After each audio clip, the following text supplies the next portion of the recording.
ఓం శ్రీ దుర్గాయ నమః. Hi friends, ఎలా ఉన్నారు ఫ్రెండ్స్? మరికొద్ది రోజుల్లో మనం నూతన సంవత్సరం, ఆంగ్ల నూతన సంవత్సరంలోకి అడుగు పెడుతున్నాం. మరి నూతన సంవత్సరంలో ఎవరికైనా సరే లాభం కలగాలని, అలాగే ధనలక్ష్మి కరుణించాలని ఎన్నో ఆశలు కొత్త సంవత్సరంలో మనకు ఉంటాయి. అవన్నీ నెరవేరాలని మనం కోరుకుంటూ ఉంటాం. అలా మీకు మరి లక్ష్మీదేవి అనుగ్రహం కలగాలంటే ఇలా చెయ్యండి. అదేంటో వీడియోలు తెలుసుకుందాం ఫ్రెండ్స్. మీరు కానీ ఫస్ట్ టైం నా ఛానల్ విజిట్ చేస్తే ఈ వీడియోని లైక్ చేయండి, షేర్ చేయండి.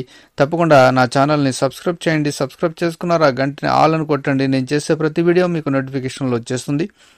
మరి నూతన సంవత్సరంలో అన్ని విధాలుగా లక్ష్మీదేవి అనుగ్రహం కలగాలి అంటే మీరు ఈ చిన్న పని చేస్తే తప్పకుండా మీకు ఫలితాలు వస్తాయి. మరి ఆ ఫలితాలు ఏంటి, ఏం చేయాలి అసలు? మరికొన్ని రోజుల్లో కొత్త సంవత్సరం ప్రారంభమవుతుంది. మరి వచ్చే ఏడాది ప్రతి ఒక్కరికి ఎంతో అద్భుతంగా ఉండాలని, అందరి జీవితంలోనూ మంచి జరగాలని కోరుకుంటున్నాను. అలాగే మీ కోరికలు కూడా కొత్త ఏడాదిలో తీరిపోవాలంటే చాలామంది ఎన్నో కోరికలు కోరుకుంటూ ఉంటారు. కొత్త సంవత్సరం ప్రారంభమైన తర్వాత చాలామంది ఈ ఏడాది మొత్తం వారికి శుభం కలగాలని పెద్ద ఎత్తున ఆలయాలను సందర్శించి పూజా కార్యక్రమాల్లో కూడా పాల్గొంటూ ఉంటారు.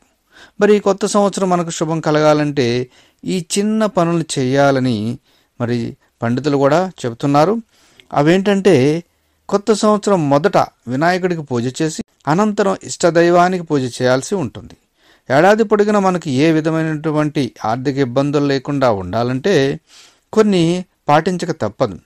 అదేంటంటే లక్ష్మీదేవి చిన్న ఫోటోను నిత్యం మన పరిధిలో పెట్టుకోవడం వల్ల, అంటే పరిధి అంటే మన జేబులో కానీ లేదంటే గృహంలో పూజా గదిలో తప్పకుండా లక్ష్మీదేవి విగ్రహం ఉంటుంది. అయితే మీ పరిధి అంటే మీరు ఎక్కడికి వెళ్ళినా కూడా లక్ష్మీదేవి మీతో వెంట ఉండాలి అంటే లక్ష్మీదేవి యొక్క చిన్న ఫోటోను మీ పాకెట్లో కానీ పెట్టుకోవడం వల్ల అమ్మవారి ఆశీస్సులు ఎల్లవేళలా ఉంటాయి.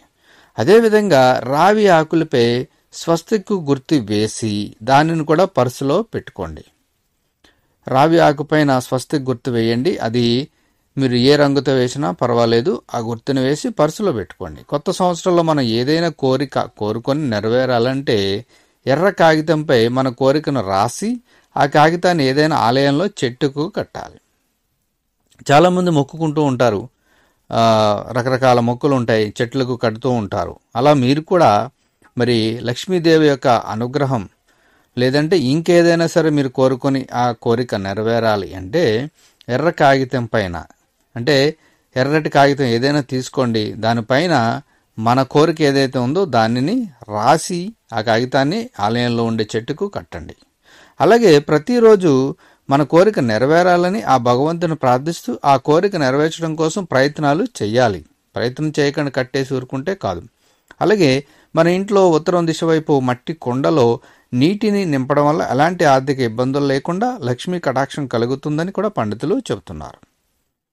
అంటే మన ఇంటి ఉత్తర దిశ వైపు, మీ ఇంట్లో ఏదైతే ఉత్తర దిశ ఉంటుందో ఆ మూలన మట్టి కుండలో నీటిని నింపడం వల్ల ఎలాంటి ఆర్థిక ఇబ్బందులు ఉండవు.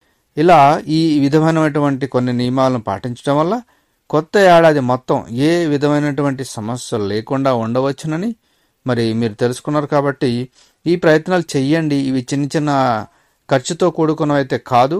కాబట్టి ఈ ప్రయత్నాలు చేయండి, మీకు తప్పకుండా లక్ష్మీదేవి అనుగ్రహం ఉంటుంది. ప్రయత్నించండి, సంతోషంగా ఉండండి. Thank you for watching.